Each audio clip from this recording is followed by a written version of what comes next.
I typed up this test. Some of the questions I made up. Some of them I just stole from the textbook or online, and we're going to work through them. If I run out of questions, I have more I can pull up. I doubt that's going to happen. And the way I'm going to do it is I'm just going to show you the question, give you about 2 minutes or so, depending on like what's reasonable for this question, for you guys to get started a little bit. I'll start writing it out and then explain how to go through the question, how to work it out. Before we get started, any just general questions? Okay, there's also little survey sheets going around that you would just bubble in for like if I'm awesome or not, one way or the other. Please make sure to get a hold of those before it's over. We'd greatly appreciate it for data. Also, I have to be facing this way because of the setup, which may feel kind of strange. So I guess I'm like the captain of a math ship or something. So I'll just sort of look back awkwardly and check on you now and then.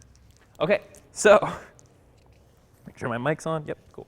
Okay, so question number 1. Also, my printer was dying, so if you can't read anything, just let me know. Whoa, OK. Focus. Focus. Both you and the projector. Wow. Let's see here.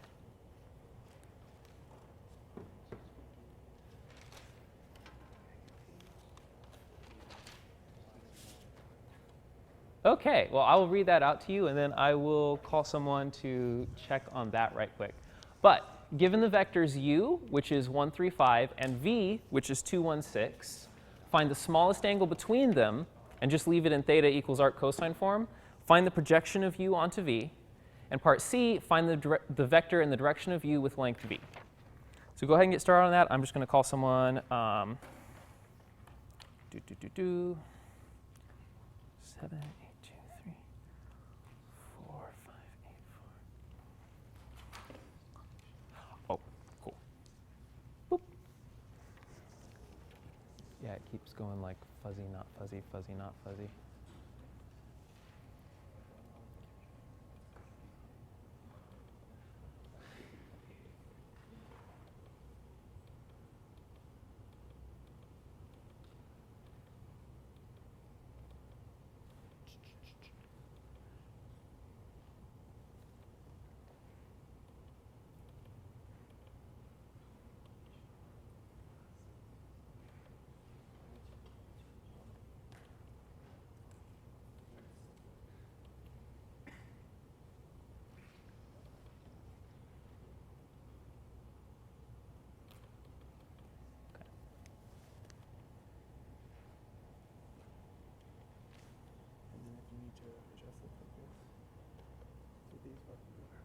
OK. Cool. OK, cool. OK, so can anyone tell me what the formula is for starting this problem? Yeah. Cosine theta is equal to u times v over magnitude. OK. And when you say times, you mean dot product, right? Over the magnitude of u times the magnitude of v. Cool. Yeah, I agree. So to get started with this, we've already got like cosine theta equals that. So really, theta is just going to equal inverse cosine of whatever we plug in here. So I'll actually go ahead and write it in that form and then plug everything in.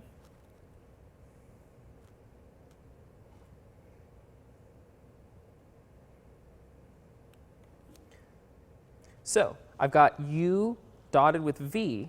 So remember, dot product just means I'm going to multiply each component. So I'm going to do the x components, multiply together, and then add the y components, multiply together, and then the z components. So I'm going to get 1 times 2 is 2, 3 times 1 is 3, 5 times 6 is 30, and we're just adding those up on top. Now the magnitude of a vector is just the square root of each thing squared. So the magnitude of u is going to be the square root of 1 squared, which is 1, plus 3 squared, which is 9, plus 5 squared, which is 25. And the magnitude of v, 2 squared, which is 4, 1 squared, which is 1, and 6 squared, which is 36. So we just simplify as much as is reasonable. So that gets 35 on top. And then the square root of 35 on the bottom. And the square root of 41 on the bottom. And really the only like reasonable step there is that 35 over root 35 comes out to just be root 35. And I would just stop right there. Everyone cool with that one? Cool, cool, cool, cool. All right. So part B is find the projection of u onto v. What's the formula for that?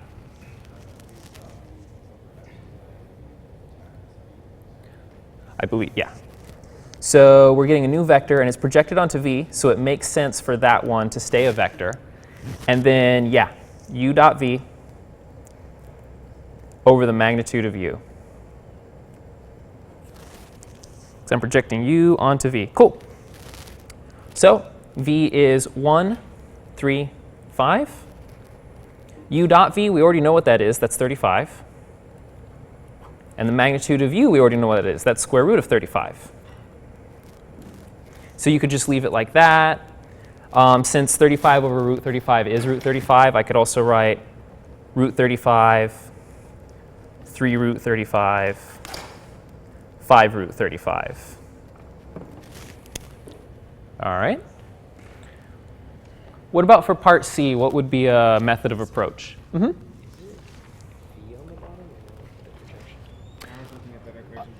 Let's double check. Is it v on the bottom? V onto u, so it's the other way around. Okay. Then then this would be 41 down here, and I would just leave it like that. So it's u dot v over magnitude of v. Okay. Cool. So watch.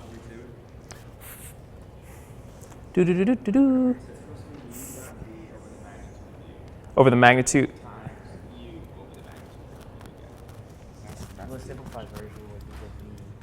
Okay. Yeah. Let me pull. Whoop. Watch me. Dun, dun, dun. Double check that.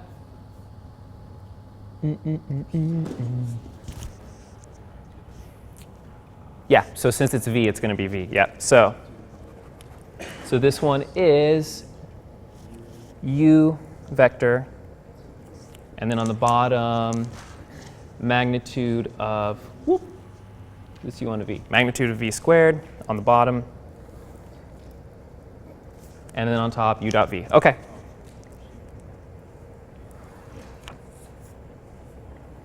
So it's this one right here. So if we do that, then that's 1, 3, 5. U dot v, which is 35. And then what was the magnitude of v? That was 35, and we squared it, so that becomes 35. No, 41. And then that would be it. Yes. That's from test 1, and I wrote that down. Projection of u onto v, u dot v, v squared, and then you multiplied by v. I have a v on the outside. You have a u on the outside. Because, yep. Meh. So yes.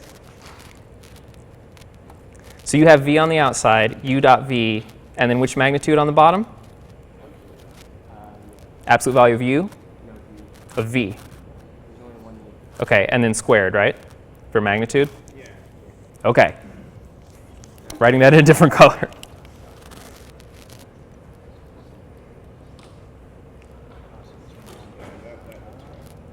Okay. Magnitude of v, where are you? Right here. 41. So I square that and I get 41. Yeah.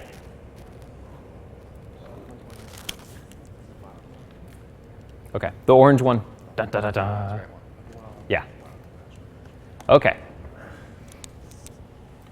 Okay, so I was mixing that up with part C, that's why. Is that B flux? Mm-hmm. A B is 2, 1, 6. No, the V, yes. Ah. Okay. We get it though, we get it. Okay, sorry. nervousness? Okay. All right. Vector in the direction of u with length v. So this one makes sense because all you do is you get a vector pointing in the direction of u. And u is 135. U is 135. So I'm going to take u, divide it by its magnitude. That gives me a unit vector in that direction. And then if I've got a vector of length 1 and I want to extend it out some length, I just multiply it by that length. So the length of v would be the magnitude of v. So if I do this out, let me switch back to black because I'm not sure how visible that orange is. So u is 135. And then the magnitude of u is going to be that one's 35. And then the magnitude of v, square root of 35. And then the magnitude of v, that's the one that's the square root of 41. And then I could leave my answer like that because I've just got a vector divided by its magnitude and then multiplied by the length of the other vector. So that would be part C. Cool.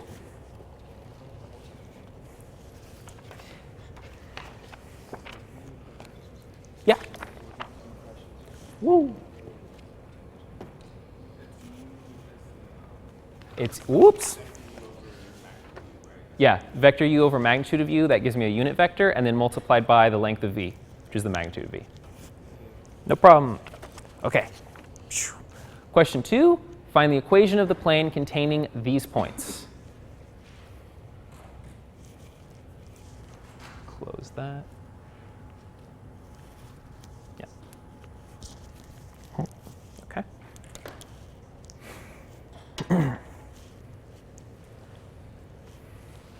I'm going to go ahead and start out the first parts of it. If you want to do it your own for a bit, just don't look up. I'll be quiet for a minute while I do it.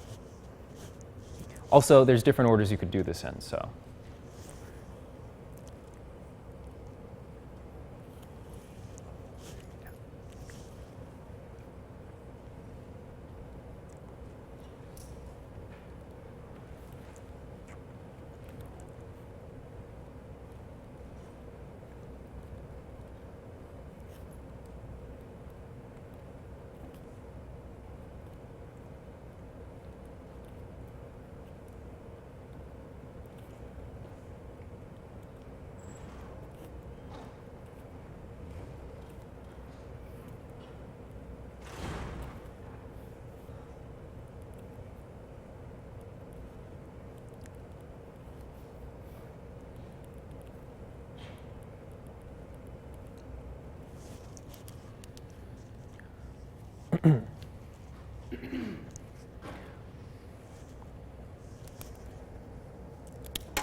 So the general form for the equation of a plane is you need a normal vector. Once you have that normal vector, you're just going to take the x component of that and then do x minus whatever your point is that you centered the two other vectors at. So I could have done q to p, q to r, or r to p, r to q instead. I just chose to do p to q, p to r.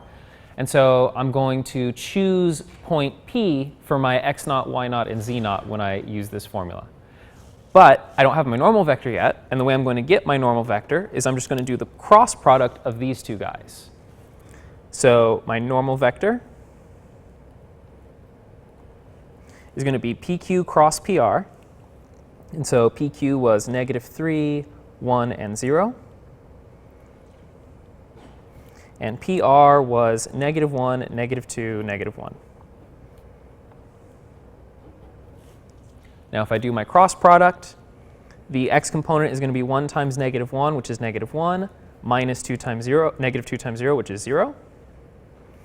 My middle component is going to be -3 times -1, which is 3, minus 0 times -1, which is 0, but there's a negative in front. So 3 minus 0. And my final component is going to be -3 times -2, which is 6, minus 1 times negative 1, which is negative 1. So that just comes out to be negative 1, comma, negative 3, comma, 7. So that's my normal vector. And then to get the equation of the plane, I'm just going to pop the numbers in. So I'm going to have negative 1 times x minus 1, because that's my x coordinate for point P, minus 3 times y minus 3, plus 7 times z minus 5 equals 0. Then you could either leave it in that form, or you could distribute everything out.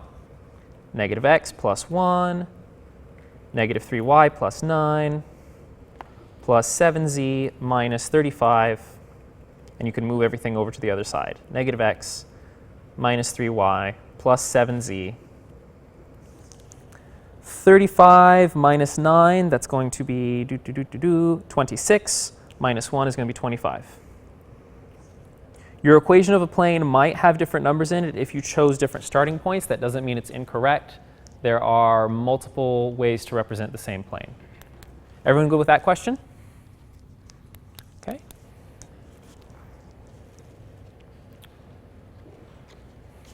Okay. Question 3.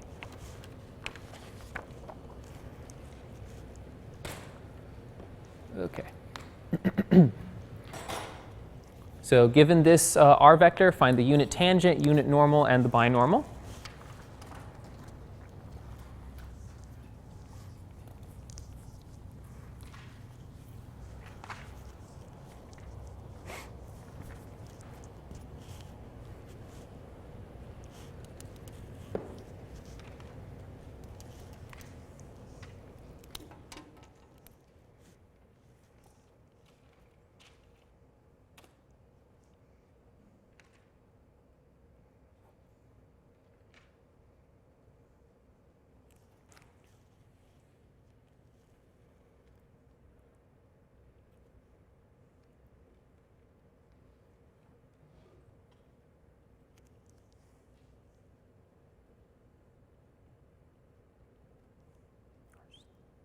B of t equals, let's check which order.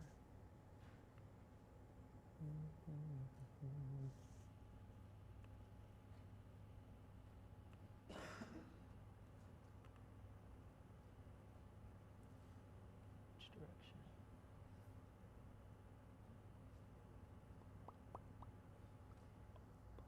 T cross n, okay.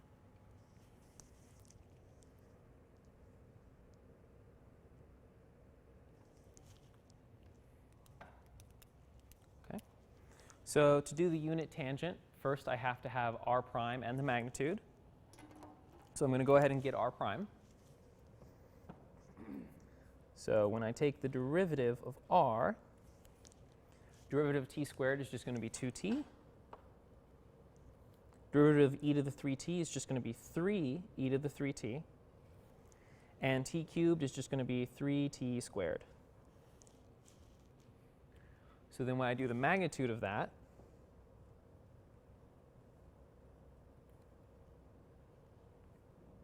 it's just the sum of the squares, so 4t squared.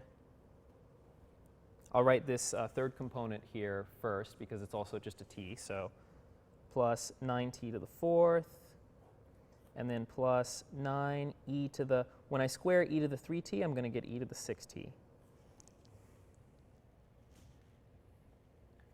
So my unit tangent is just going to be this vector divided by the magnitude.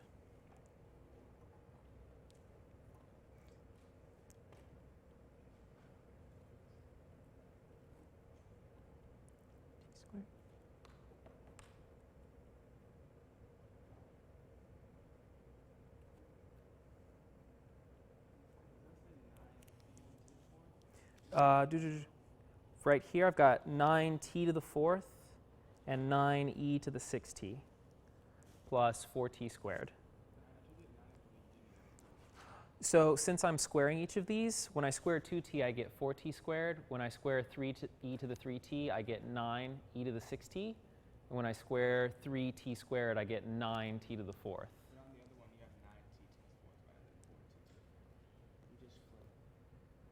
Oh yeah, the order, I did the first one here. Yeah, I just wrote the t's first because they're t's. Remember, since that's magnitude, the order doesn't matter like it does in a vector. It's just adding up a bunch of things. So it'd be the same if I wrote it this way around.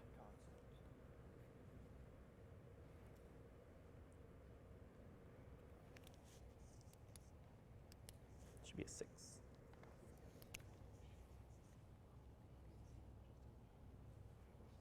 Cool, because I'm just squaring each of these.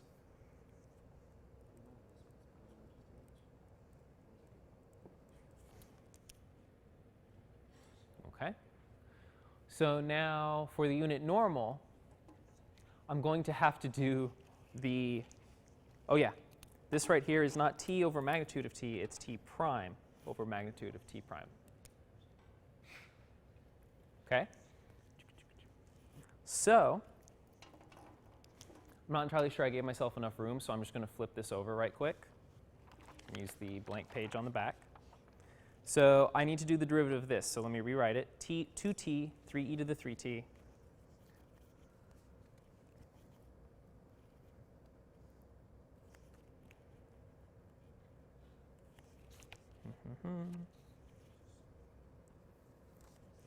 And 3t squared. Yeah, so don't expect a derivative like this on the test. My thinking here was, you know, I'm basically just writing this out for you guys other than like going through the process. So you can do this derivative, you can do any derivative on the test. E to the 6t, and then I had 4t squared. And again, the order in that summation is not going to matter. Okay, so I got to take the derivative of this.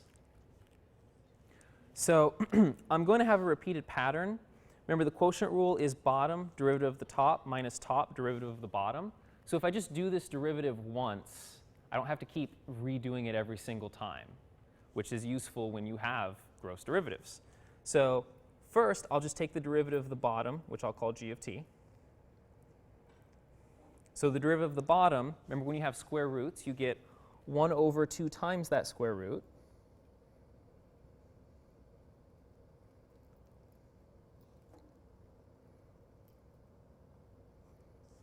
And then on top, I do the derivative of the inside. So the derivative of the inside, I'm just going to have 4 times 9, so 36 t cubed. E is going to be 9 times 6, which is 54. OK, 54 e to the 6t.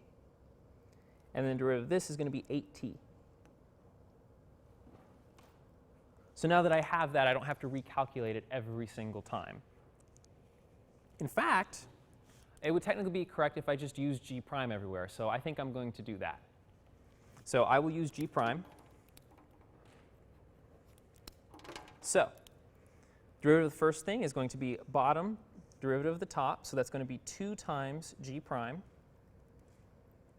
This is the derivative of this. So 2 times g prime minus bottom derivative of the top. Oops, so not g prime, just g. Let's rewrite that. OK.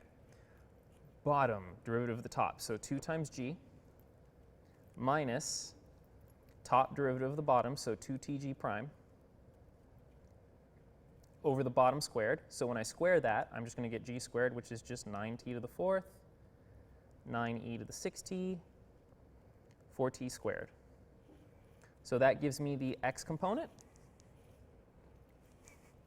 Y component, same thing. So bottom derivative of the top, that's going to be 9e to the 3t, g minus g prime, 3e to the 3t, over the bottom squared.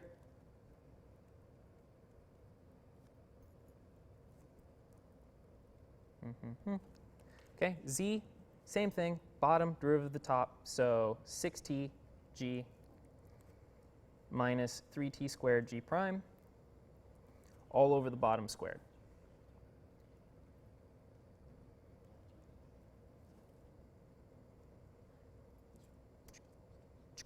OK.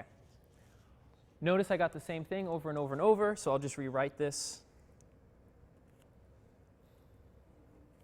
1 over 9t to the 4th plus 9e to the 6t plus 4t squared times 2g minus 2tg prime, comma, 9e to the 3tg minus g prime, 3e to the 3t, comma, 6tg minus 3t squared g prime. Whew. So, yeah, then I'd need the magnitude of that. So, tell you what. So let me give you a different R just right quick, because it'll take literally 2 seconds if it's something that's easier to do. So let's just say you had t squared, t. I was thinking I'm going to give you practice with derivatives, but I think this is just kind of overkill. So just do that right quick. So tangent vector, and I can fit this on here. This is just going to be r prime. So r prime, 1, 2t, 1. And the magnitude of r prime is just going to be 2 plus 4t squared. So that's already way more reasonable. So then when I do t prime, I'm just going to have the same sort of thing. So all of these are going to have the bottom squared, so I'll pull that out now. And then inside here, I'm going to have bottom derivative of the top, which is 0, minus top derivative of the bottom, which is going to be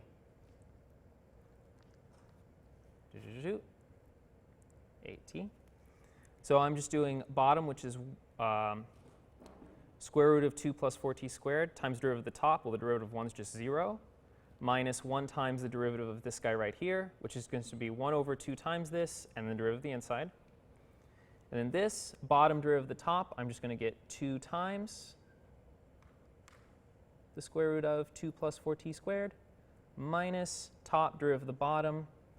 I'm going to get the same thing, 2t times 8t, all over this. And then finally the z component, which is going to be exactly the same as my x component. So negative 8t over 2 times the square root of 2 plus 4t squared. I can rewrite that before doing magnitude.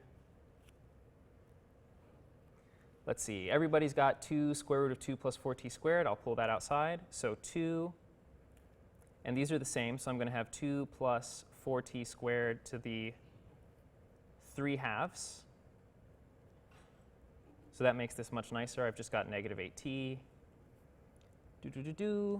2 root 2 plus 4t squared, minus 16t squared, comma, negative 8t.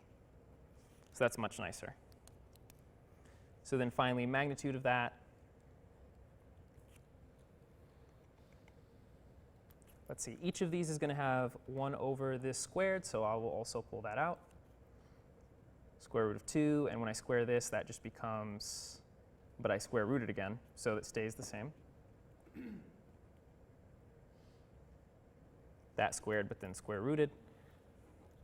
And then I don't need magnitude for this, so that's going to be 64 t squared plus 4, 2 plus 4t squared. Nope, because I'm squaring this, and then I'm squaring this whole thing in parentheses. Minus 16t squared. And then plus 64t squared. And that's all square rooted. OK. Sheesh. So then if I wanted the binormal vector, I would take, OK, so the normal vector would be this divided by all this. I think I'm going to go ahead and skip on to the next question. If we have time, I'll come back and simplify that even further and just do like 0, 1t. So, OK. OK.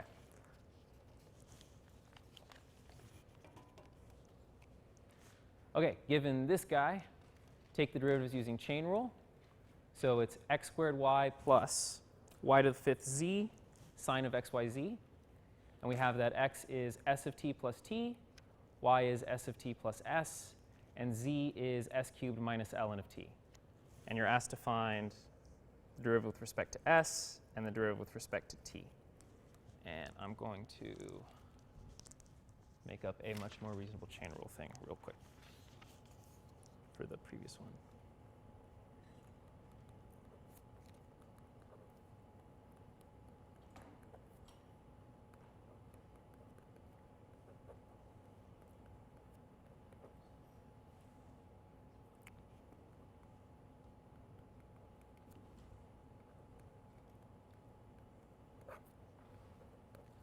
Cool.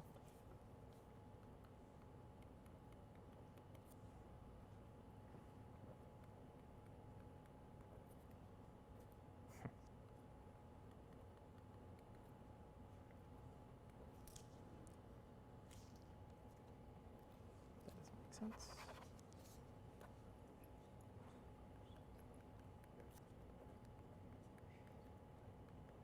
Okay, that'll work better. So I'll do that one later. Okay. So for each of these, we're just using chain rule. So for the derivative of this with respect to s, we're just going to have x, y, and z derivatives, and then multiply each one of those by the partial with respect to s, as long as it's in those components. So this is just going to be equal to the partial of f with respect to x times, now I still need partial notation because x, y, and z are both multivariables, so I'm still using the del notation. So this will be partial of x with respect to s plus the partial of f with respect to y times the partial of y with respect to s plus the partial of f with respect to z times the partial of z with respect to s.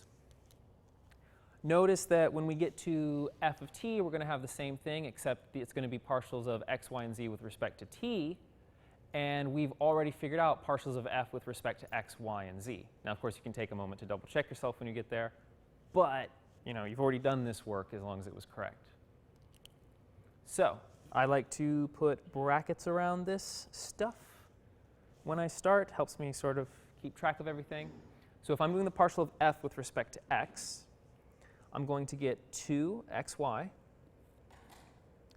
plus, well, there's no x terms here, so that's just gone. And then the derivative of sine is cosine. When I take the derivative of the inside with respect to x, I'm just going to be left with yz. So this is going to be plus yz cosine of xyz. Now I do the partial of x with respect to s. Well, that's just going to be t. Because I take the derivative of that with respect to s, it becomes 1t, and then that just goes to 0. So I'm just going to get t right there. Now I do the partial of f with respect to y. So this becomes x squared 5y to the fourth z.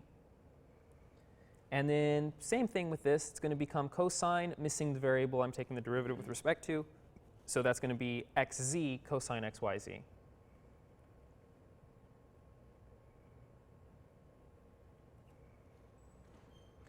Partial of y with respect to s. Well, this one's going to be t plus 1. Okay, and now I'm doing the partial of f with respect to z. First term's gone, there's no z's in it. Second term is just y to the fifth. Same thing, this one's going to be xy cosine xyz.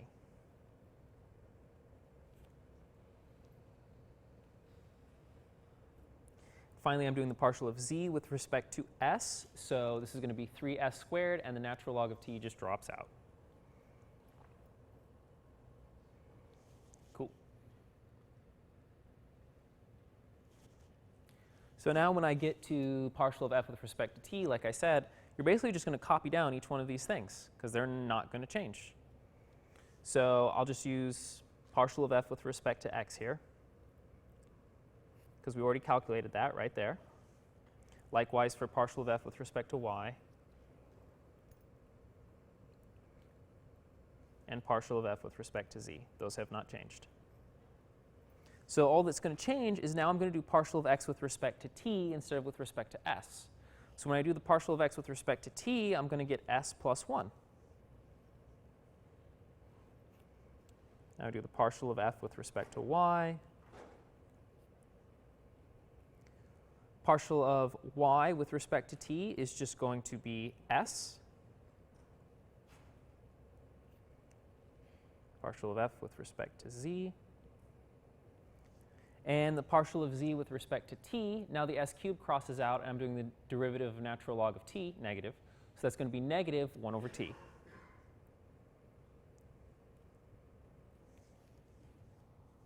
Any questions on that one? Does that make sense? Okay. Now, I didn't ask it on here, but he could ask you to give the tree for this. So if he did, we'd have f up at the top here. And f is in terms of x, y, and z. And then x, y, and z, all of them are they're all in terms of s and t. So x would go to s and t, y would go to s and t, and z would also go to s and t. So if he asked you for the tree diagram, that's what he would be looking for. Okay? Everyone cool with moving on to the next one? Okay.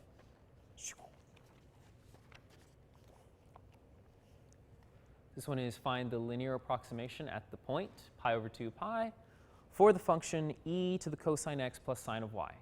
And once you find it, use it to approximate the function at pi comma pi over 2.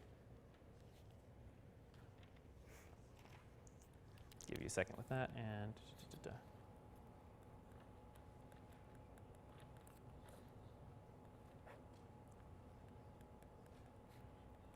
comes out to just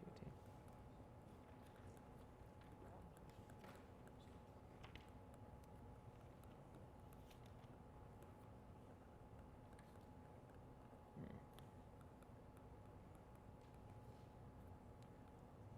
Yeah, that's not good either. Probably have to be 3t. Okay.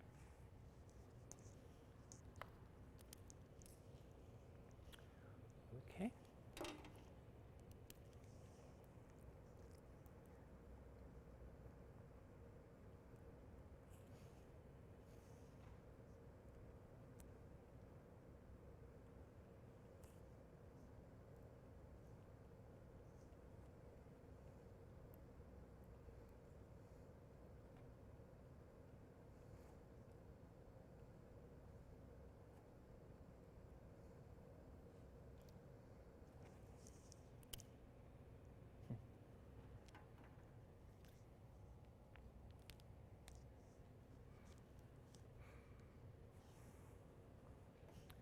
So in the formula for linear approximation, you need both of f's derivatives. So I'm going to go ahead and calculate those now.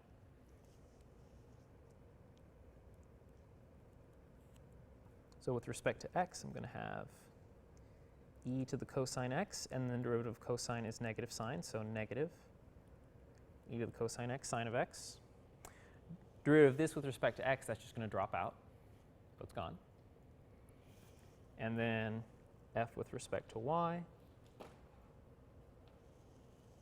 First term drops out again.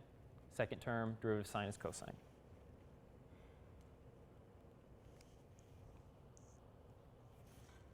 Okay.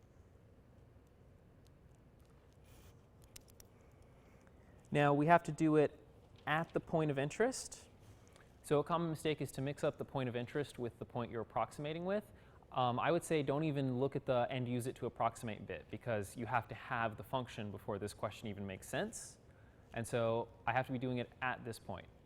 So this is the point that I'm going to plug into my partials. So my x coordinate is pi over 2. I don't my partial with respect to x has no y's. My partial with respect to y has no x's. So that simplifies this. I'm evaluating this guy for pi over 2 and this guy for pi. So I'll still write both points there, though. F sub x of pi over 2 comma pi is going to be negative e to the cosine of pi over 2 times sine of pi over 2.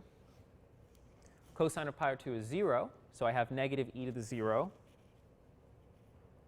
Sine of pi over 2 is 1, so that's times 1. And anything with 0 is 1, so this is negative 1. Why are we using pi over 2 pi to the pi over 2? Because that's what the question, oh, you mean like, well, notice these are two different points. So we've got pi over 2 pi is the point we're doing the linear approximation at, but the point we're going to use the function to approximate is pi over 2. So it's a location that you're finding something that's going to be used to approximate, and then once we have it, we're going, okay, let's try this point over here and trying it out. But I had to use pi type things for it to work out somewhat nicely with cosines and sines. Okay, so for this one,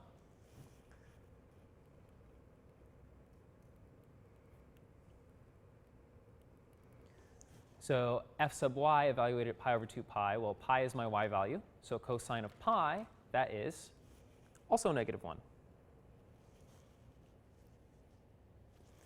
So when I set up my linear approximation, which is that formula right there, I'm going to have L of xy is equal to negative 1 times x minus, again, we're using the point we're approximating at, so x minus pi over 2, minus 1 times y minus, my y coordinate here is pi, so y minus pi.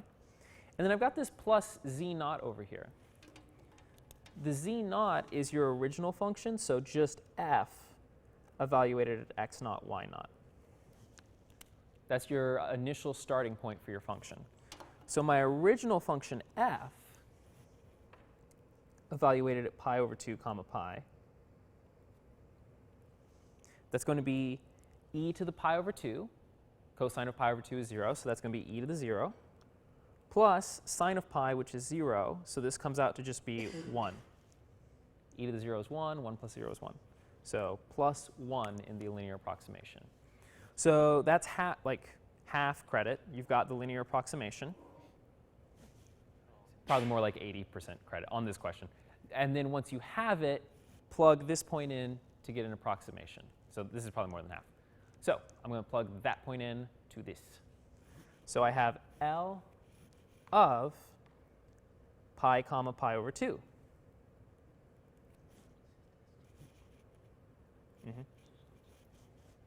So then pi minus pi over 2 minus pi over 2 minus pi plus 1. Go ahead and simplify. You get negative pi minus pi over 2 is pi over 2. Pi over 2 minus pi is negative pi over 2, and then I'm subtracting it, so I add pi over 2, and then plus 1. Those cancel out, so your answer is just 1. Any questions on that?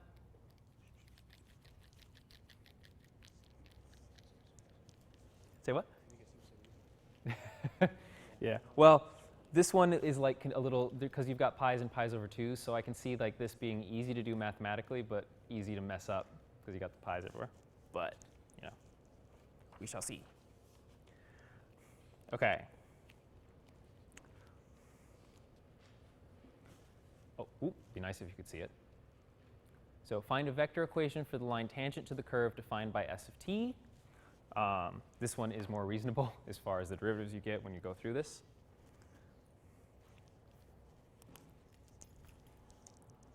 Give you a minute on that, and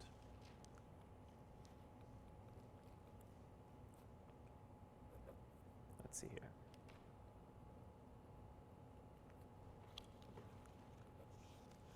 Just make that 2, I guess.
So if I'm trying to find a equation for a tangent line to a vector, and I've got my equation, what you do is you get the derivative of it, because that gives you its rate of change, or the direction, the tangent curve. You evaluate it at the t value that gives you your initial point, so that's going to give you the direction of the curve at that point. You're going to multiply that by t because that's your direction vector, and then just add that to your initial position vector. So it's the same as r sub naught of t plus v of t times t. It's position vector plus direction vector. Just your direction vector is given by the derivative of this. Notice it might be kind of hard to read, but I've got a little t naught here. It's because you have to figure out what t value gives you this initial point. So if we look at this, my initial point is 1, 3, 0.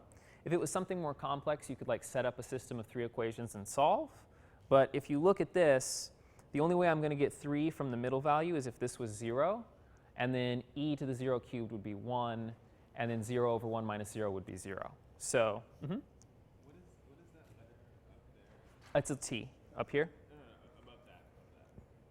Where you wrote the equation, yeah, right there. Form right here.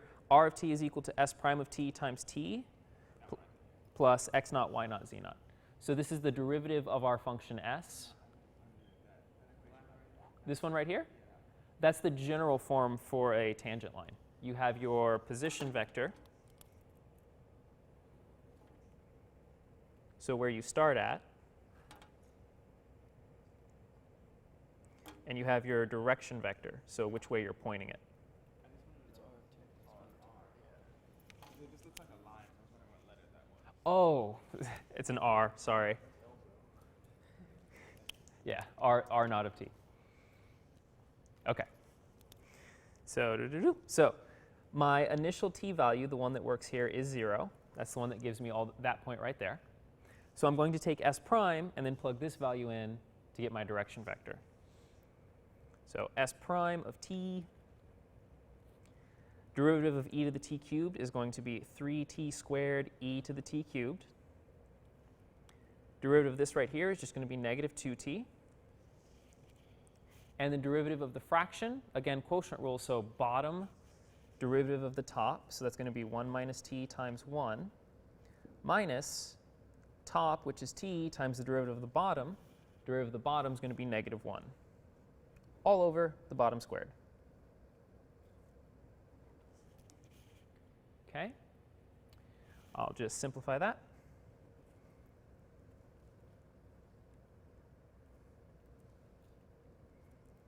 So that's going to be a negative t plus a t. So that's 1 over 1 minus t squared.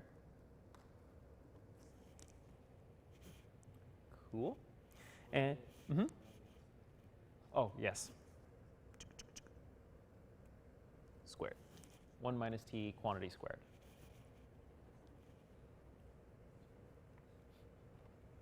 No, you're good.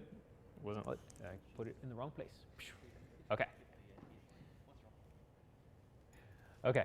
So I've got that t naught is 0. So that's what's going to go into my s prime. So s prime of 0, which this is pretty convenient. We're just going to get 0, 0, 1. So at this point, all I have to do is just set up my vector. So it's going to be r of t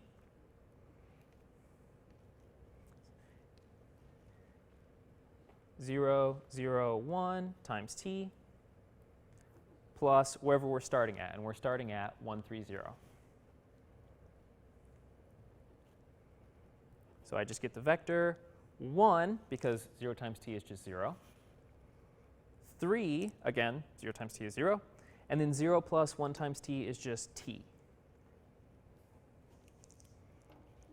So at that point, the tangent line is just going straight up and down on the z-axis. That's the only thing that's moving.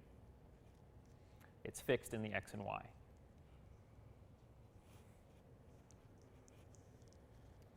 Okay. Questions on that one?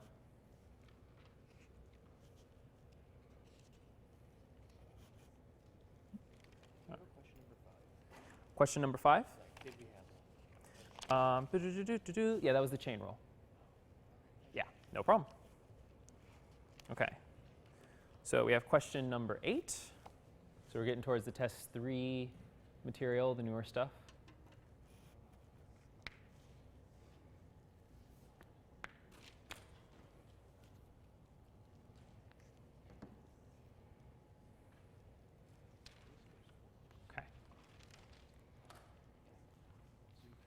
So we're doing a line integral. So they give you the vector function.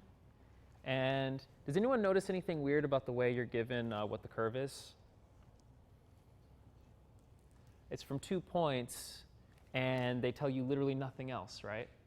So what does that sort of tell you that they're expecting you to do?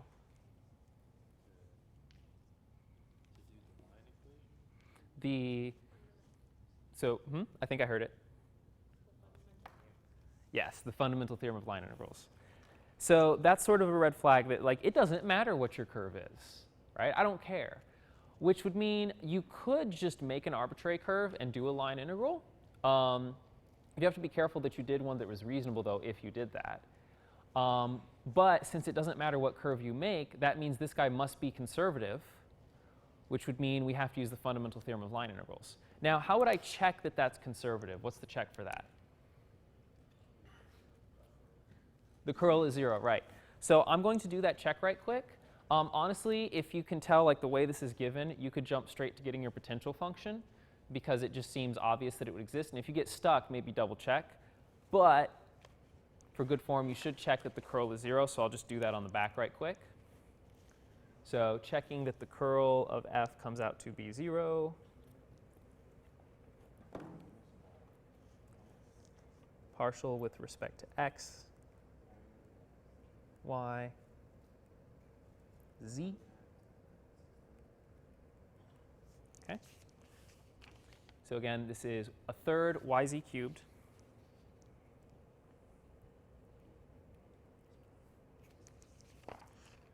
a third xz cubed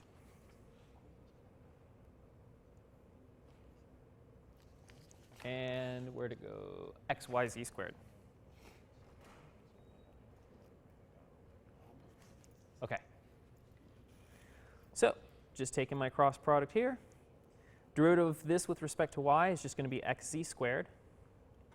Derivative of this with respect to z, the 3 comes down and cancels out, so we get minus xz squared.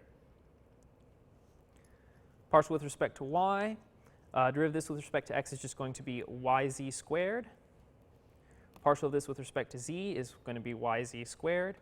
And there will be a negative on the outside, although you can see that's not going to matter because it cancels out. And the partial of this with respect to x is a third z cubed. Gesundheit. And the partial of this with respect to y is a third z cubed. So this equals the 0 vector. So yes, f is conservative. So that's cool. But to use the fundamental theorem of line integrals, I actually need to find my potential function. So I'll just throw up that fundamental theorem is that this is equal to my little potential function end minus start.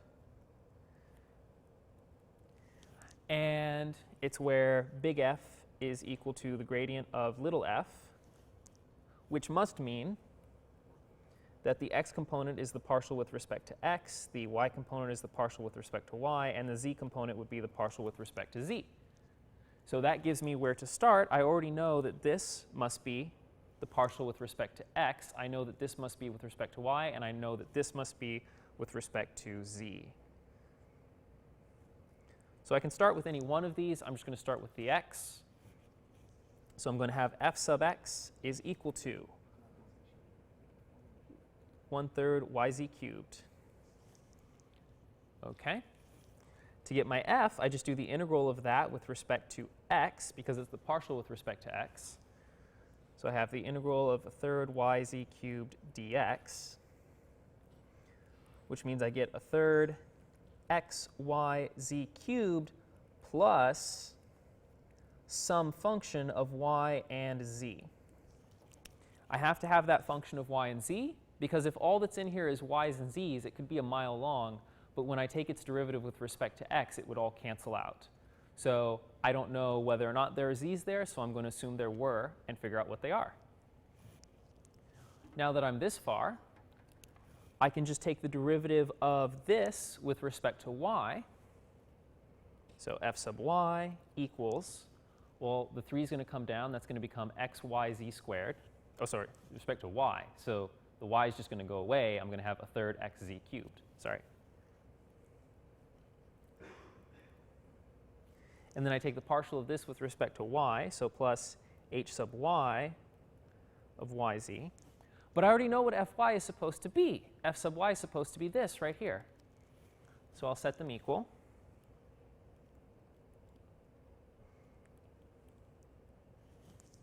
Well, since I have a third xz cubed right here, that means that h sub y must be equal to 0.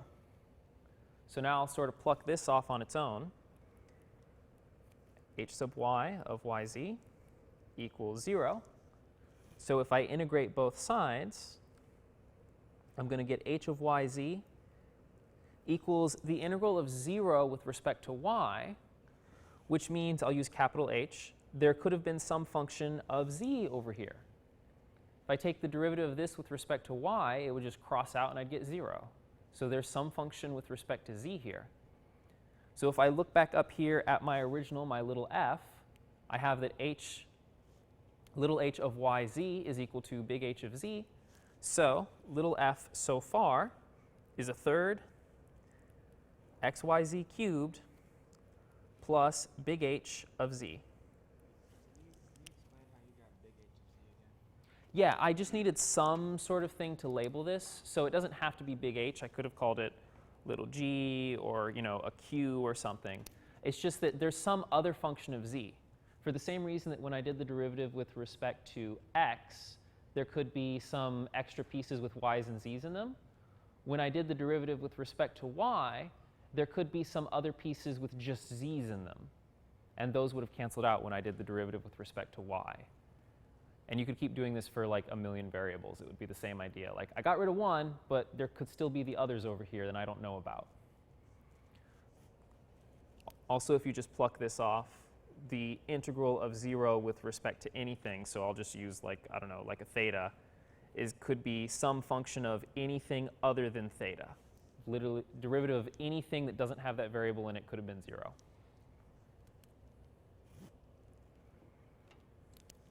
So now here, I've done x, I've done y. So the last one I have to check is just z.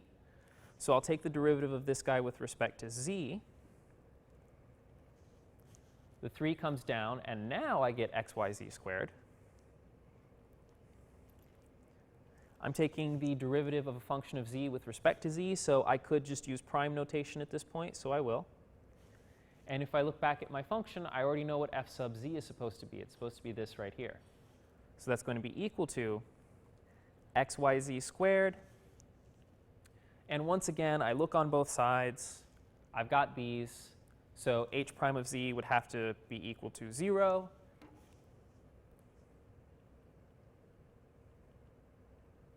Now I take the integrals with respect to 0, and I get h of z is equal to the integral of 0 with respect to z. And now at this point, because I've gone through, I've already checked for x. I know there's no extra x's. I checked for y's and z's. I know there's no extra y's. I've checked for z's. I know there's no extra z's. Finally, I can say this is just some constant. It's some number. It's not an x, already dealt with that. It's not a y, already dealt with it. It's not a z, already dealt with it. So we're safe to just say some constant. Now, let me write this out. So little f equals a third xyz cubed plus some constant. So that is my potential function. Now, notice that the whole reason we're doing this is to use the fundamental theorem of line integrals, which is we're going to take a function and evaluate it at the end, subtract it, evaluate it at the start. So it does not matter what c was. It would just cancel out anyway. So if it's going to cancel out anyway, the easiest thing to do is just let c be 0. Don't have to. It's going to cancel out no matter what you let it equal to. So my end point is 313. Careful the way they word it, from here to here, so 313. So I'm going to do f of 313 and I'm going to subtract my start point, which was 1, 2, 3.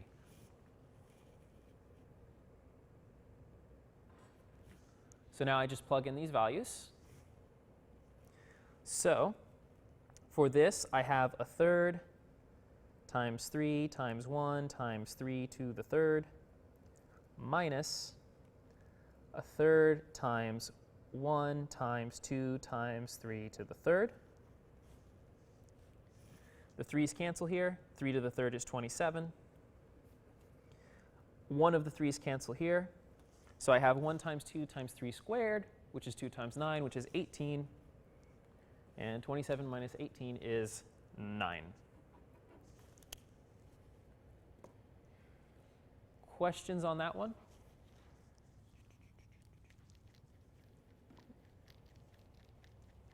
Okay.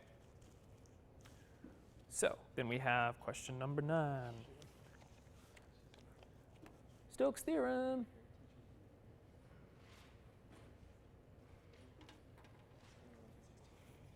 Let's see here. Okay.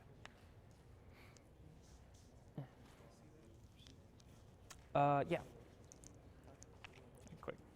Back here? Further down? Yeah.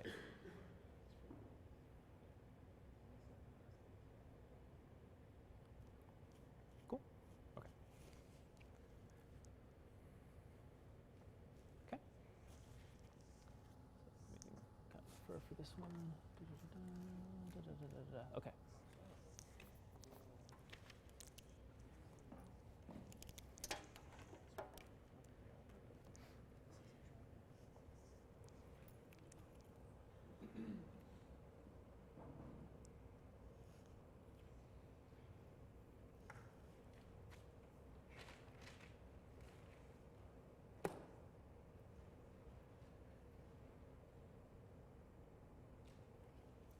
DA. No, DS. Okay.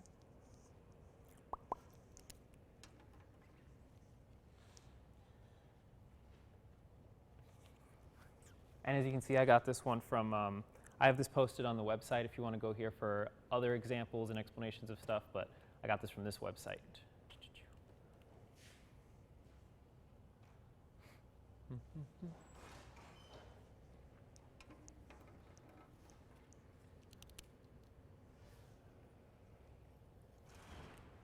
Okay.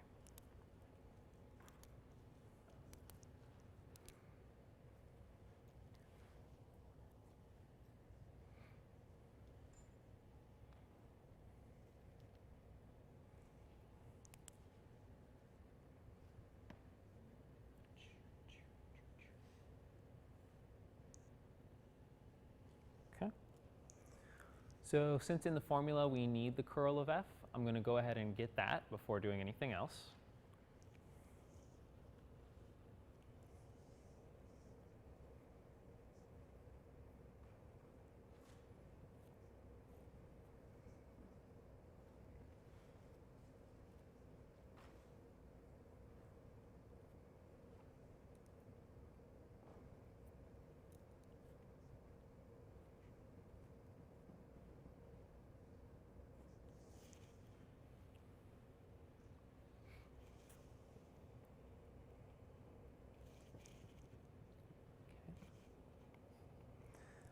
So getting the curl for this, partial of this with respect to y is 0, partial of this with respect to z is 0. So my first term 0.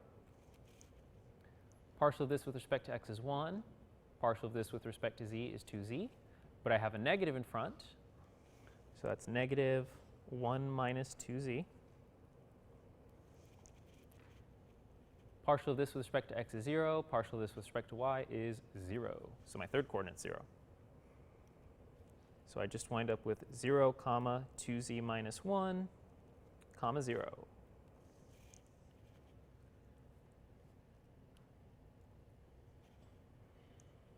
So that's my curl.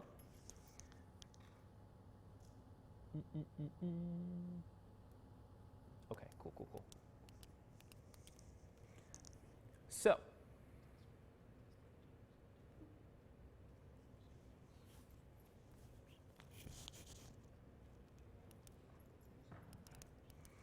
So we're told that C is the boundary of the triangle with these vertices.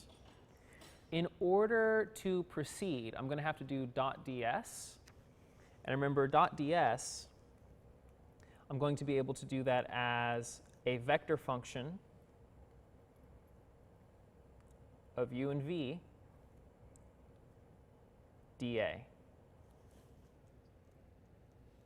Or, since we've got a double integral, dA could be du dv. So how am I going to figure out my r of uv?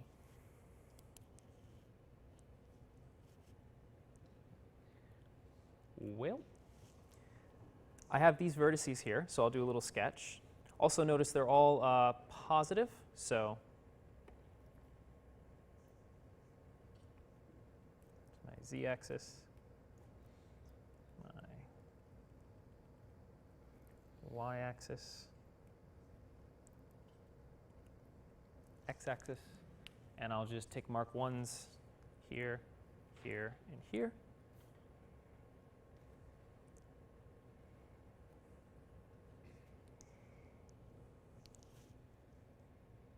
So this right here is z equals 1 minus x minus y, or x plus y plus z equals 1. It's an equation of a plane with a z-intercept of 1, an x-intercept of 1, and a y-intercept of 1. Now, I kind of jumped the gun on writing it as z equals, because when we go to do our r of uv, the easiest way to do that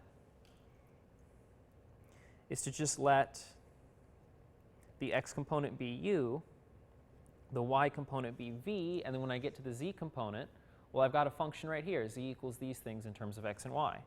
So z is 1 minus u minus v.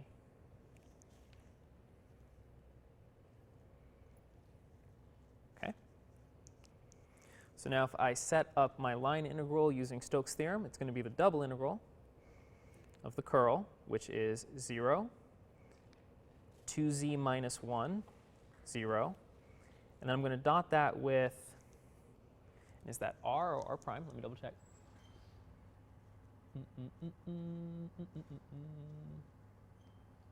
Just r. So now when I dot this, I'm going to have u, v, 1 minus u minus v, dA. And notice I've got z's and u's and v's in here. So that's an issue. And let me just double check something here. It's the example 2.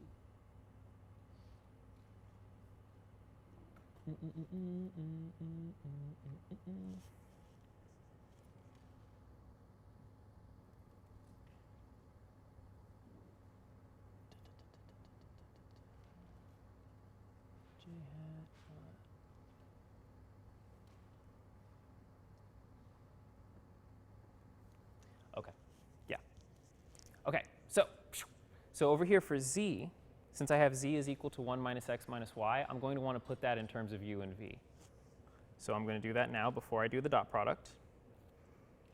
Actually, I'll do it now because look at what's going to happen. When I dot this, I'm going to have 0 times u, so that crosses out. And I'm going to have 0 times 1 minus u minus v, so that's also going to cross out. So the only things that will survive are the j coordinates for both. So 2z minus 1 times v. So z is 1 minus u minus v, and then minus 1. And I'm multiplying all that by v. 2z minus 1 times v. Times du dv. Go ahead and simplify this. So I get 2 minus 2u minus 2v, and then minus 1. I've got a v out here. Du dv. 2v minus 2uv minus 2v squared minus v. At this point, this is a pretty straightforward integral. It's just a polynomial. So I just have to figure out what my u's and v's are.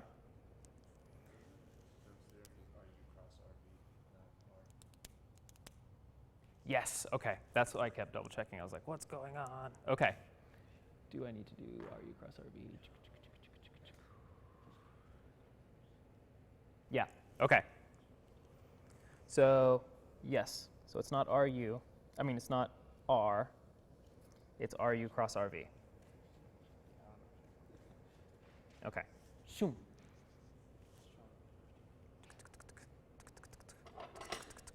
So let's get those. So RU. So that's going to be 1, and that's going to be -1. Okay, this is a lot simpler now. That's going to be 0, 1, -1. And now when I do that cross product of RU cross RV, 0 minus a -1 is 1. -1 and a negative goes out front is 1. And 1 times 1 is 1. Yeah, much better. Okay. So up here, this is going to be 1, 1, 1. There we go. Okay. So now we dot that.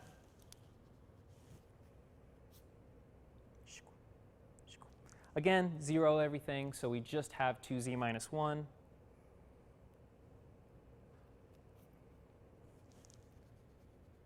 Cool.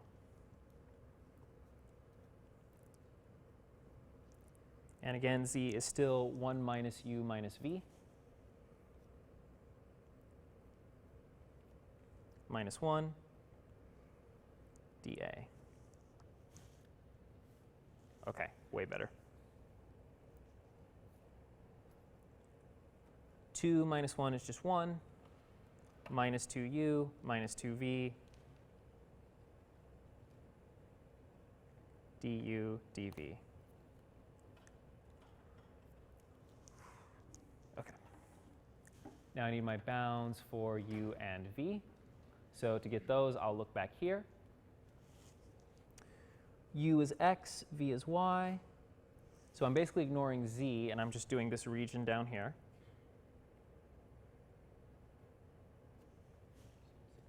Okay, so u is going to go from 0. Yeah, RU cross RV. That turned out to be 1. On this one, yeah. Okay, so that's 1, 1, 1. Okay. So if I just look at my z equation here, u is going to go, let me just solve that. Z is 0, so I just get u plus v equals 1. So u equals 1 minus v. There we go. So u is going to go from 0 to 1 minus v, and v is just going to go from 0 to 1. Do the integral with respect to u, and I get u minus u squared minus 2uv, evaluated from 0 to 1 minus v, dv.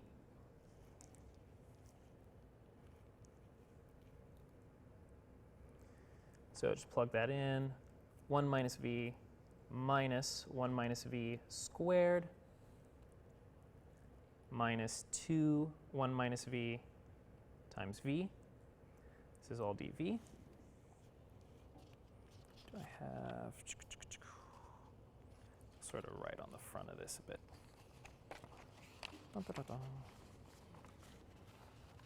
Beans? All right, right here. Okay, so from 0 to 1. See if I have anything that reduces here. I've got 1 minus v minus 2 times 1 minus v. So that's really just minus 1 minus v.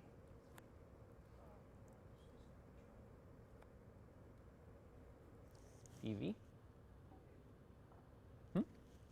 Oh. An extra v. Because this one is on the outside. Let me double check. Ooh, right here. And there's 2uv. Yes. Yes. Yep. So, okay. So that would be minus 1 minus 2v. because I've got 1 minus v right here and then minus 2v right there. Yeah. Let me rewrite that before doing anything.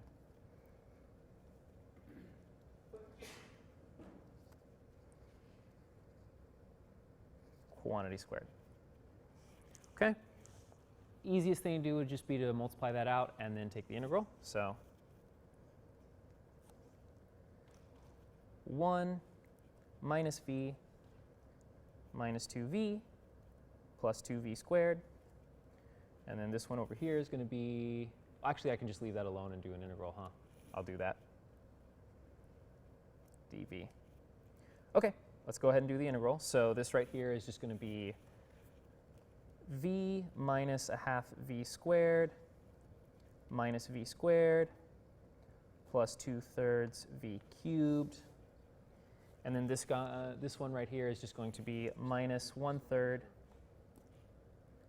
plus 1/3, 1 minus v quantity cubed, 0 to 1. Yeah, v, half v squared, 2/3 v cubed. And since the derivative of the inside would be negative, this becomes a plus, 1/3, this whole thing cubed.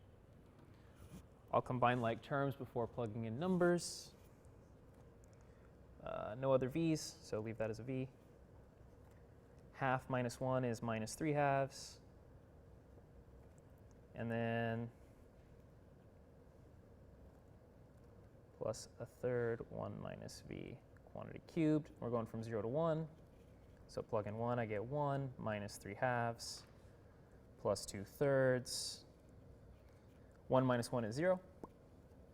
Minus when I plug in 0, that's 0, 0, 0, but except for that one, that's going to be 1/3. Okay, 1 minus 3/2, that's going to be negative 1/2. And then 2/3 minus 1/3 is plus 1/3. So that's going to be negative 3 plus 2 all over 6, whoa, which is negative 1/6. Okay, so for Stokes' theorem, use RU cross RV, not just R of UV. Hopefully you will not get the jitters during the test. It is the curl dot ds. Yeah, so it is, let me actually write out that formula better. So this is whoosh. So Stokes' theorem is the curl of f dot RU cross RV dA. Stokes' theorem. If you use the regular line integral, then you would have to use R of UV, and then, well, it wouldn't even make sense because you'd be doing it along the curve. So for this one, if I did that, I'd have to do a curve 1, a curve 2, and a curve 3. So it'd be a lot more work. Yes? Where did the R come from down there? Isn't the same thing as F? Because you had F, U, V, and then you just changed it to R. I have horrible handwriting, so I'm pretty sure I didn't have an FUV. Right next to the triangle. That is an R. So like, yeah, I have horrible handwriting. That is an R with a little arrow on top. Yeah. So at any time, if you're curious like what I'm writing, just call me. I know my handwriting's bad, but I have to be told. Yeah. Okay. So the last one, and then we will have more time, so I'll pull one binomial theorem 1 from on here so it doesn't run the risk of being ridiculous. So the cool to move this, if anyone's writing it down still. Okay. All right. Number 10.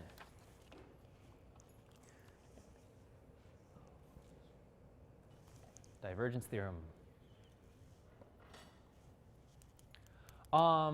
Depending on what professor you have, I don't think you'll actually get one like this. Again, I got this from the website. Give that a quick look through so I don't confuse all of you again. Yeah, this one's interesting because you have different sections in order to force it to be a solid. Okay, cool. And I believe, yeah, okay.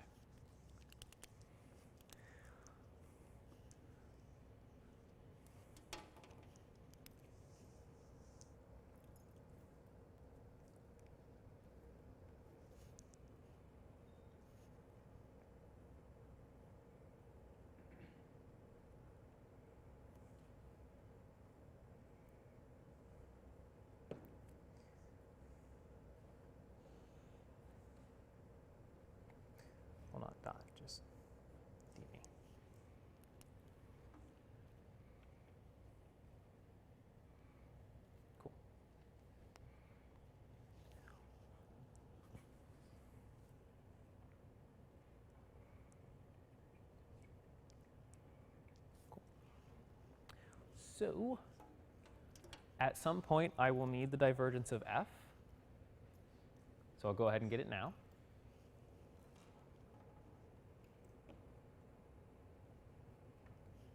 Remember, what divergence of f is del dot f. So I'm just doing partial of x with respect to x, where by x I mean like the x coordinate one. And then the partial of this one with respect to y, and the partial of the last one with respect to z. So when I do that, I'm just going to get, oh, not a vector. Because remember, dot product, you add them together. So the partial of this with respect to x is just going to be y. Partial of this with respect to y is going to be negative yz, because the 2's cross out. And the partial of this with respect to z is going to be 1. What? Because I can't read. Yeah. So yeah, xy, negative a half y squared z. So that's y, that's negative y, that's 1, which means the y and the negative y crosses out. And so that just becomes 1. Thank you. OK. So that's the divergence of f. In order to figure out my bounds, regardless of which type, whether you use rectangular, cylindrical, or spherical, I'm going to want to know what this looks like. So let's go ahead and sketch this surface. So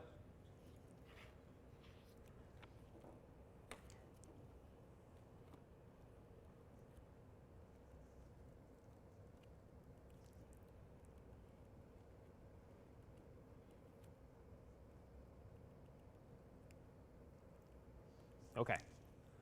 So when z is between 1 and 4, so I'll go ahead and like tick mark that here. 1, 2, 3, 4. We're dealing with z equals 4 minus 3x squared minus 3y squared. So that is a paraboloid, because if I set x equal to 0, I'd get z equals 4 minus 3y squared. And so you can see that's a parabola in the zy plane. And so it has a z-intercept at 4. And it's going to go all the way down to when z equals 1. So then between 0 and 1, we're going to just be having a circle with radius 1. So I'll actually sketch that now, because that'll help me connect the paraboloid to it. That's my x, y. So x-axis, go out 1, and the y-axis in every direction. And this is going to extend up 1 unit.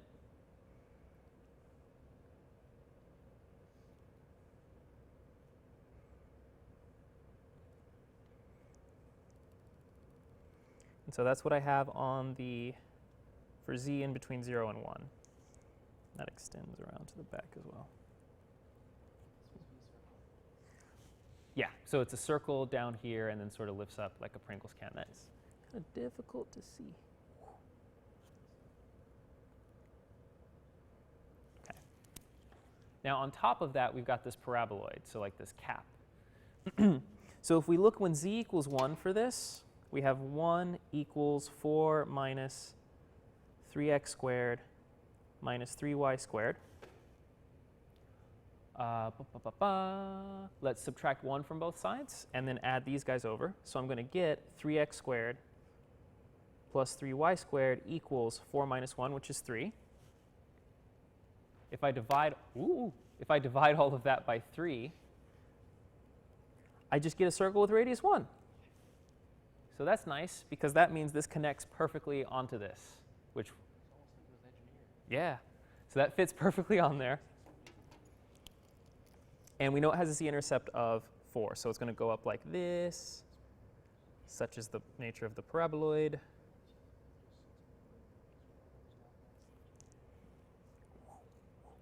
So there's the top.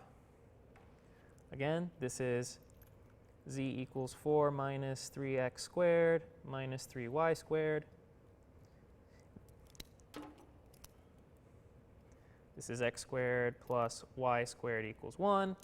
And then this is the hardest one, z equals 0 on the bottom. That's that right there. It's closed in on the bottom. So that's our solid.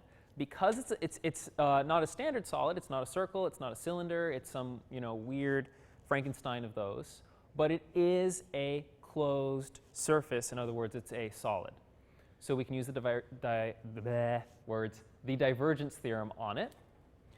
So I'm going to take the div of f, and I'm going to do a triple integral over this guy. So it's a triple integral. Divergence of f was just 1. So what are we finding since what I put in there was 1? Yeah, we're essentially finding the volume of this solid. It's almost like the vector part was inconsequential. We didn't even need it because we wind up just putting 1 inside. They could have asked find the volume of this solid. But that's what the divergence theorem is. If we had gotten something else for f, he'd go in here. OK, so we have to figure out our bounds, and we have to decide whether to use rectangular coordinates, cylindrical coordinates, or spherical coordinates. Which coordinates were you guys thinking? And how could you tell? How can you go about deciding what coordinates to use? I heard cylindrical. I heard a couple sphericals. Someone tell me why or why not for one of theirs. X squared plus y squared. OK, so yeah, because I've got a lot of x squared plus y squareds and I have circular things, rectangular's out. I will say that for sure. Like, we definitely don't want to use rectangular. But now, how do I decide between cylindrical and spherical?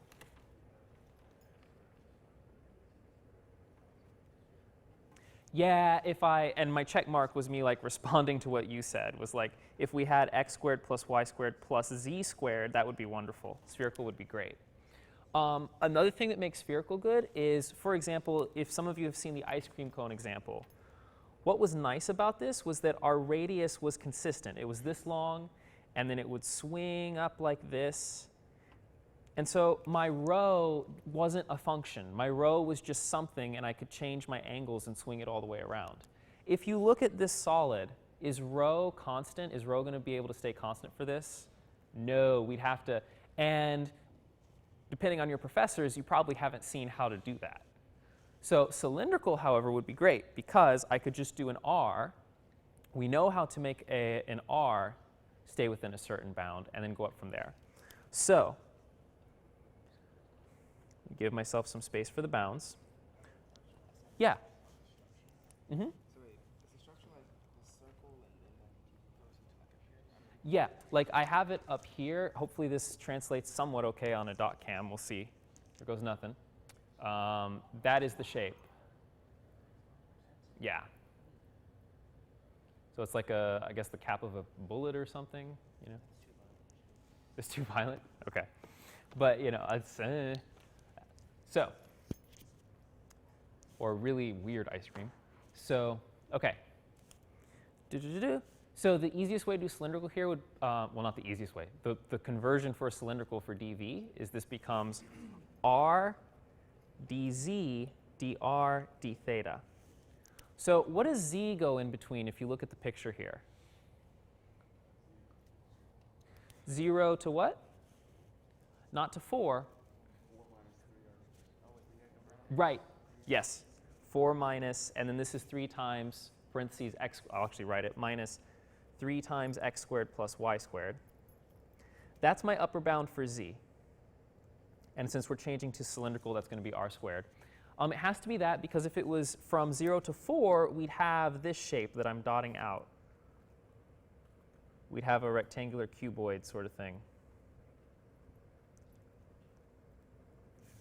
So it's just like in the xy plane, if you don't use a function, you get a rectangle or a square instead of the actual shape. So that's what z is going to go in between. What about r? What does r go in between? 0 to 1, yep, because the furthest it goes out is 1, and we've already accounted for the fact that it gets smaller with the z coordinate. So r goes from 0 to 1. What about theta? 0 to 2 pi. Now we just integrate. So with respect to z, first of all, is this separable? OK, how can I separate it? Yeah, only the theta can come out. Because z cannot be separated from r because in my bounds for z, I've got an r. So these guys are not separable, but the theta is. So I can write this as the integral from 0 to 2 pi d theta, and then 0 to 1 0 to 4 minus 3r squared r dz dr. So that right there is just 2 pi. I'm not integrating r first, I'm integrating z first. So I'm going to have r times z evaluated from 0 to 4 minus 3r squared. And this is going to be dr. 2 pi, integral from 0 to 1, r, 4 minus 3r squared, dr. Wait a minute. When I plug in 0, that's 0, so we're good. Okay. Always double check that, but yeah. Plug in that, we're good. Subtract 0 times this is just 0. Missing like the 3. Missing the 3. Yep. Minus 3r squared. Okay. Now distribute that in. 2 pi, integral from 0 to 1. I'm going to distribute the r in, so 4r minus 3r cubed.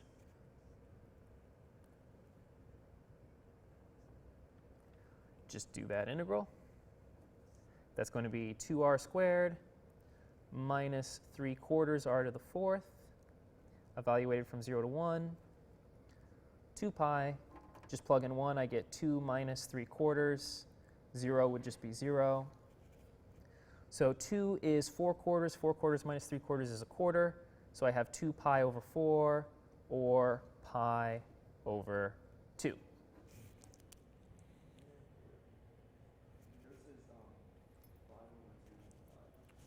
Shoo. Let's see why. Bum, bum, bum, bum. So I have 2r cubed. I've got minus 3/4 r to the 4th. So I drop something here. Oh, it's 5/4. Oh, right, because this would be 8/4, not 4/4. Whoops. Okay. So let me actually write that out. 2 pi. 2 is 4. Is 8 over 4 minus 3 over 4. Okay, 2 pi. 8 minus 3 is 5 over 4. There we go. 5 pi over 2. Yeah. Okay, cool. Any questions on that guy? Wait, can you go up? Yeah. Okay. Okay, so we've still got a bit. So I'm going to go back to that B and T frame. I'm just going to pull one up from on here. Here we go.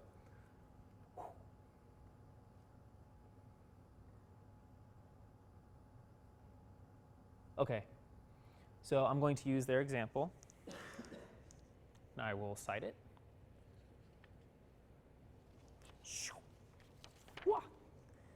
So this is, hold on, first of all, the question that I am redoing was this one, because for some reason I thought this was reasonable. It's not.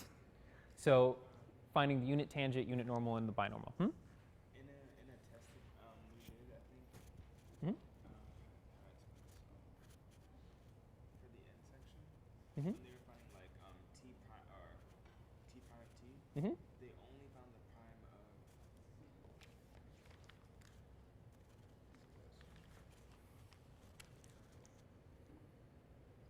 So Only found the t prime of like. for R? Yeah. Well, okay, so he only did unit tangent. But you could also be asked to do unit normal and binormal, but if you're only asked to do unit tangent, then there it is. So I meant for the normal vector when you had to find the tangent prime of t. oh, yeah, there is another formula. So notice that t is this, right? So if I do t prime, well, then what's that going to be? That's going to be r double prime of t. And let me think about the magnitudes here. Yeah, I'm going to, and then there's either the magnitude is the same or changes, I'm not sure. But there's more than one formula for this. They're equivalent. Okay. So an example we have from Paul's online notes, example 3, is R of t equals t,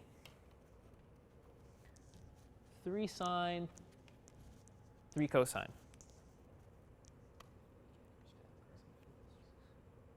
Okay. Which makes sense because we're going to get sine squared, cosine squared, and stuff will keep reducing, but it also won't go away. So if I do r prime,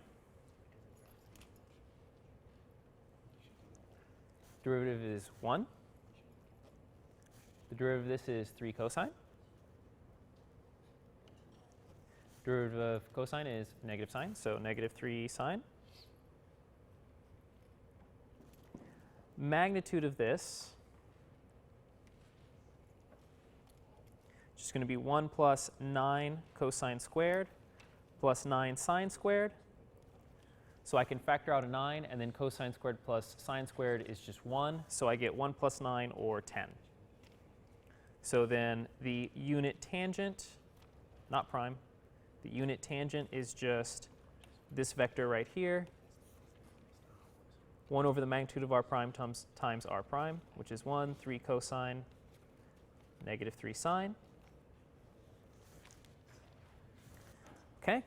Then to get the unit normal, I just take the derivative of that.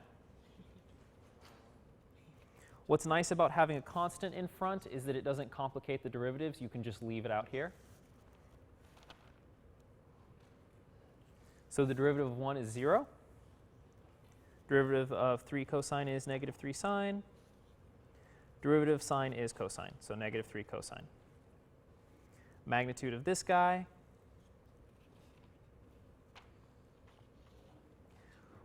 (1 over 10) times, well, 0 squared is 0, and then I'm going to get the same thing. 9 sine squared plus 9 cosine squared is just 9.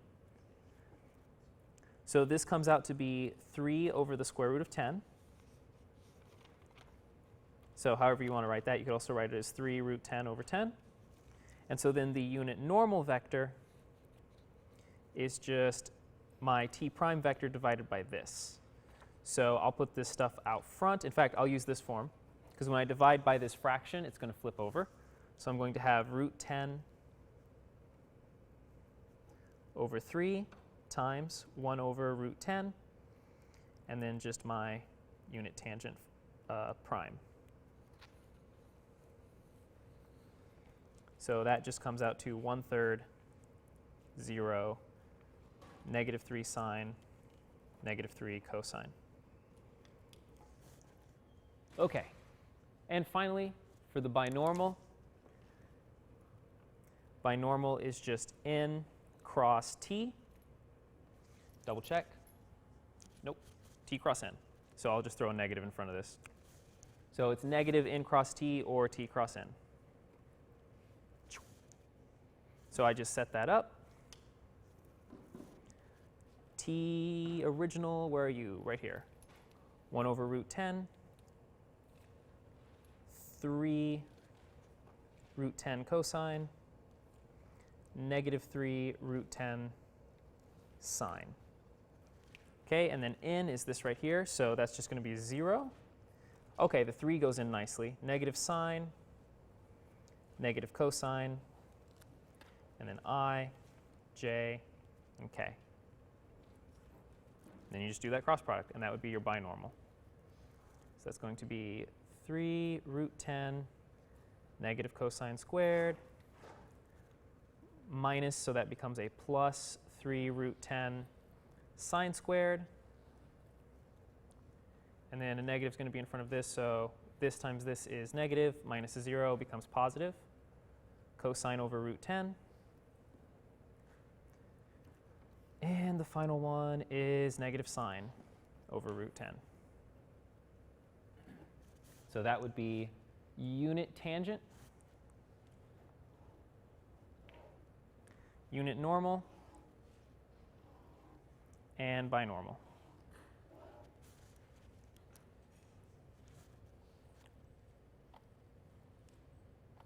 Okay. Any questions or any of the pages that you guys want me to pull up again? Or like last minute? Actually, we've still got time. So is there a topic you guys want to see done? I can pull up a question and go through it. Just test 3 type material? Okay, let's see. The exam is, I would skip, I'll post a thing like ignore question 3 because it's not reasonable. Oh, actually I missed one. I thought I missed something. Yeah, I was like, what's going on? Okay, there we go. So there's question 4. Okay, so it's not test 3 material. Also shouldn't take that long. It's just evaluate these limits. Let me make sure there's nothing else I missed. Like, I thought I was done before I expected to be. Okay, but we still have time to do it. So, question 4, evaluate the following limits. If they don't exist, show it via 2-path test. So what do we think for A? Limit exists or doesn't exist? Yeah.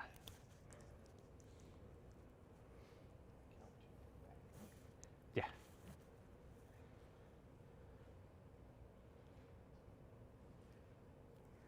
So I can factor that how so? Yeah.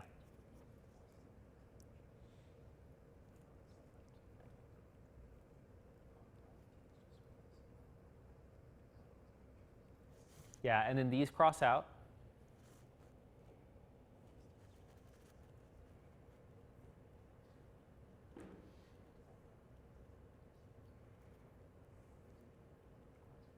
So what does that limit come out to be?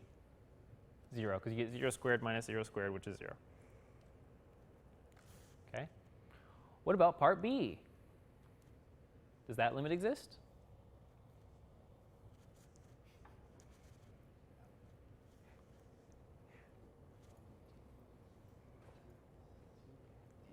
Yeah. I put 1 on here where the limit exists, right? So this one mustn't. But aside from that, like if you look at that, you can't factor it. Conjugate looks like it would be a waste of your time. Besides, that's usually only useful for like square roots and stuff. And you can't just evaluate the limit directly.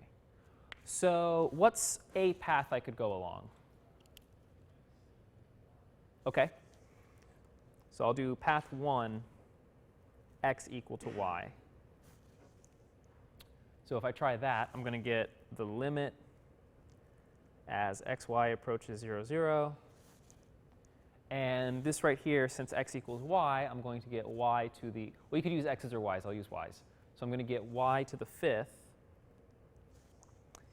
y squared, y to the 8th. What can I do then? Yeah. I can factor out a y squared from the bottom. Yeah, that's what we're going to do. So I'll write it that way, y squared times y cubed. And then those y squareds cross out. And I can just evaluate that limit directly. Plug in 0, I get 0 over 1 plus 0, which is fine. It's 0. So now I just need to find some other path that gives me a different answer, and I'll have shown that the limit doesn't exist. So what's some other path I could use?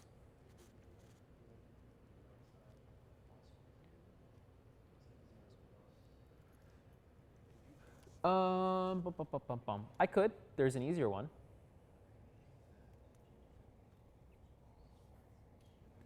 I think I heard. Y equals what? Because then, let's see. Won't take that long. And then I'll just use the other path I had in mind if we still get 0. So x equal to y squared or y equal to x squared? OK. X equals y squared. So then, so if x is y squared, then I get y to the 6th on top, and then y to the 4th. Whoa. 6 is y. Y to the 4th plus y to the 8th. And no, I'm still going to get 0 because I pull out a 4. I get 1 plus y to the 4th, and then y to the 4th times y squared. So that's still 0. X, yeah. So watch if, and how would you know to do that? Right. Yep. If I let x be y to the 4th, then these will be the like terms. So that's a general sort of idea. So path 3, let x be y to the 4th. So now if I do this limit, I get y to the 8th on top, because y to the 4th times y to the 4th. And then on the bottom, I'm going to get y to the 8th plus y to the 8th. So now what happens is, since those are like terms, I just combine them, y to the 8th over 2y to the 8th. The y to the 8ths cross out, and I get a limit of a half. Da-da-da. So when would you write the limit as x or y approaches like a certain number? I guess when you have like x equals 0 or something. So you mean if it, instead of x, y approach 0, 0, you'd have like x, y approach 2, 3 or something like that? Or? Or like, I mean, yeah, like x, if x equals 0, then you have the limit as x approaches 0 from like left to right. Okay, I see what you mean. Yeah, so you can let them be numbers as well. Like just let x be 0. Right. The issue with this is that then I get 0. Wouldn't work, but I'm just saying, like, if you Yeah. did that, what would you write as the limit? I would just say as y approaches 0. So like as just a demonstration, I'll just choose some silly number. If I let x equal 4, then I would have like the limit as y approaches 0, because I already know what x is. So I would just, yeah, 4. You'd be 0 with a plus on the top. Yeah, it'd be wise to choose a direction. So I'll say as y approaches 0 from the right. It's gonna be greater than 0. Yeah. The reason I didn't put in the directions for this is because what we were doing was factoring and canceling things. And as long as that's the way that you're doing things, the direction you're coming from doesn't matter. Okay, any questions on that one as far as the limit test stuff? Oops. Ooh. Okay. Bum, bum, bum, bum. Are there other like common paths people use? Like, is like x equals 0, like Yeah, another really common one is if you're doing like, so for example, here we did y equals x. A really common one is y equals mx. So you're letting y equal any line. So if I did that for this, I'd get, what is it? I'd have to plug in for y, so I'd have x times m to the 4th, x to the 4th, and then I'd have m squared, x squared, and then it's y to the 8th. So m to the 8th, x to the 8th. Yep, and then I could factor out an m squared, x squared from the bottom. I'd get 1 plus m to the 6th, x to the 6th. Then I'd have m to the 4th, x to the 5th. So yeah, that's common because then it's literally every single possible line you could have going in all directions. It's also kind of unnecessary because most of the time when you do one of these lines, you're going to get the same limit every single time, no matter what your slope is. Because notice it's just a constant, right? And it's going to cancel out or reduce and not really change your limit that much. So that's another common one to do. Okay. Let's see. So we can do one more thing. We've got time for that, and then we'll get here for people to set up afterwards. Do we have any sort of vote on what we want to see one more example of? Partials? Okay. Yay, nay? Yeah, all right. We'll do a partial, and I'll shut up my alarm, I know. All right, so just do, you mean like with chain rule? Okay. Let's just say you had, okay, the last one I had, every single one of the variables had everything concerned. So let me give you one that does not do that. Let's say you had natural log of sine of x, y, plus z. Let's say x is equal to rs plus t. Let's say r is equal to e to the t. And let's say z is equal to natural log of s. Find f sub y. We'll start with that one. Or, sorry. That makes no sense because we're trying to talk about these variables. Find f sub s.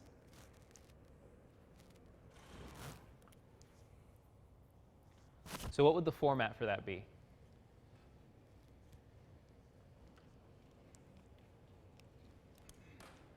I'm going to use the little subscript notation just to save me some time. This is going to be fx times x sub s, just using the chain rule. Also, let me zoom in so it's more legible. Just using chain rule, plus f sub y times y sub s, plus f sub z times z sub s. So what's f sub x going to be?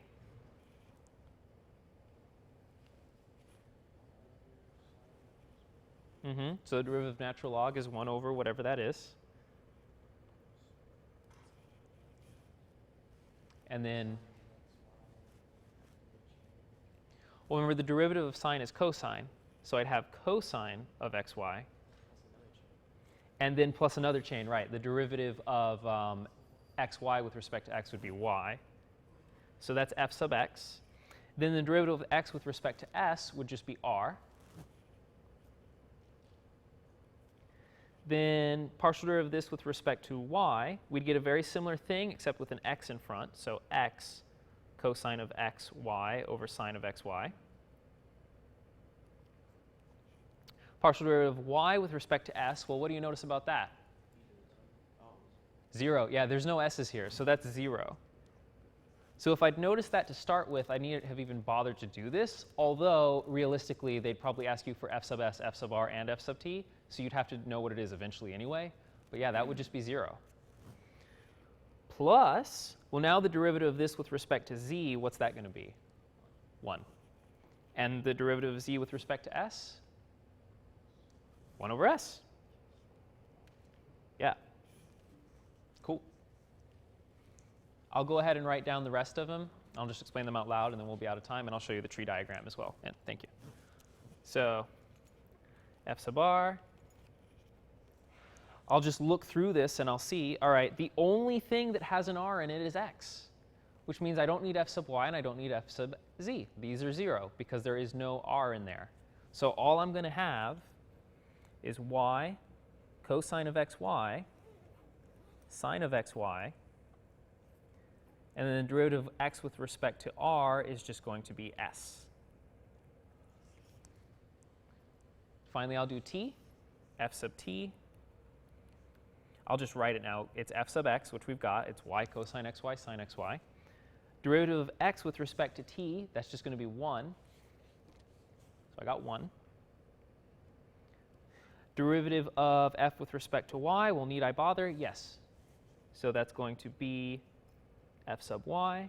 And then derivative of y with respect to t is just e to the t.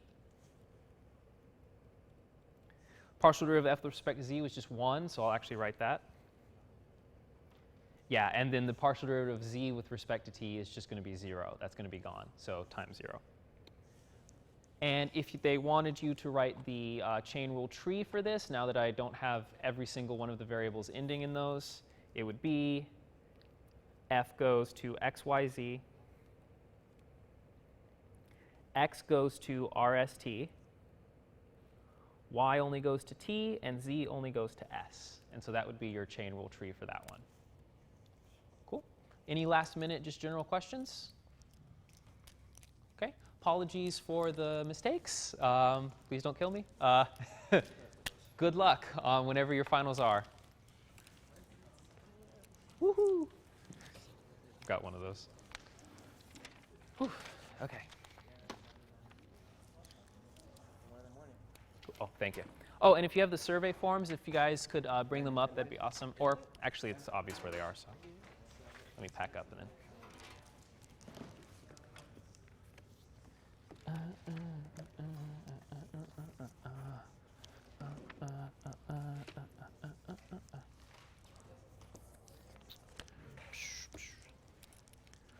Cool. I'm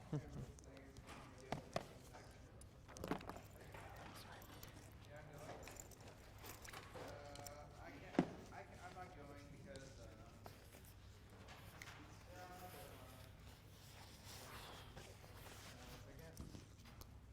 Is it where exactly on your page is it?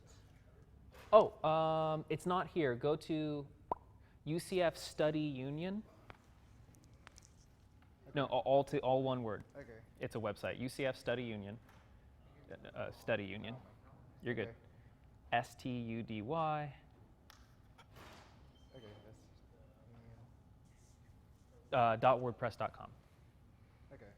Yeah, And that's where all the that's where all this is. overview. Yeah, and again, disregard question 3. I mean, if you can, you can do it. It's just not a reasonable question because it gets out of hand. Okay, thank you. No problem.